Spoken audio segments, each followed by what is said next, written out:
वत्स, तुम्हारा यह प्रश्न ज्ञान के उस द्वार की ओर संकेत करता है जिसे प्राचीन ऋषियों ने शब्द ब्रह्म कहा है।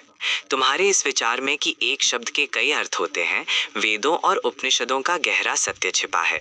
साधु, इसे समझने के लिए हमें अपनी चेतना को थोड़ा विस्तार देना होगा। वैदिक परंपरा में शब्दों के अर्थ को 3 स्तरों पर समझा जाता है, जिसे त्रिविध अर्थ कहते हैं। एक, आधि भौतिक अर्थ यानी स्थूल अर्थ। ये शब्द का वो अर्थ है जो सांसारिक व्यवहार में उपयोग होता है। जैसे गऊ का अर्थ एक पशु है, ये सामान्य बुद्धि का विषय है। 2, आधि दैविक अर्थ यानी सूक्ष्म अर्थ। यहाँ शब्द के पीछे की सूक्ष्म शक्ति को देखा जाता है। जैसे गऊ का अर्थ इंद्रियां या प्रकाश की किरणें भी होता है। ये अर्थ वे लोग समझ पाते हैं जो थोड़ा अंतर्मुखी होते हैं। 3, आध्यात्मिक अर्थ यानी परा अर्थ। ये शब्द का वो परम अर्थ है जो सीधे आत्मा और परमात्मा से जुड़ा है। यहाँ गऊ का अर्थ ज्ञान या चेतना हो जाता है। सत्संग की महिमा और शब्द। सत्संग का मुख्य उद्देश्य ही यही है कि वो साधक को शब्द के स्थूल अर्थ से उठाकर उसके आध्यात्मिक अर्थ तक ले जाए।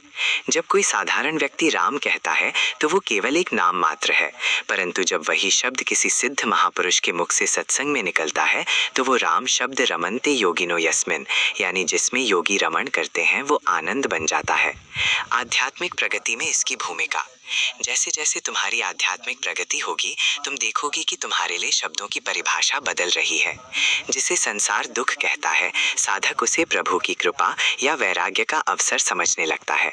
जिसे लोग एकांत यानी अकेलापन मानकर डरते हैं, उसे साधक निज बोध का उत्सव मानने लगता है। वत्स, ये सृष्टि शब्दों के कंपन से बनी है। भगवान श्री कृष्ण ने गीता में कहा है कि वे अक्षरों में आकार हैं। जब शब्द का अर्थ केवल सूचना न रहकर अनुभूति बन जाए, तब समझो कि तुम सत्य के निकट हो। सत्संग में शब्दों के इसी मर्म को पकड़ा जाता है। जैसे जैसे मन शुद्ध होता है, शब्दों के भीतर छिपी हुई दिव्यता स्वयं प्रकट होने लगती है। तुम केवल शब्द को ना सुनो, शब्द के पीछे छिपे मौन और भाव को अनुभव करो। कल्याण हो।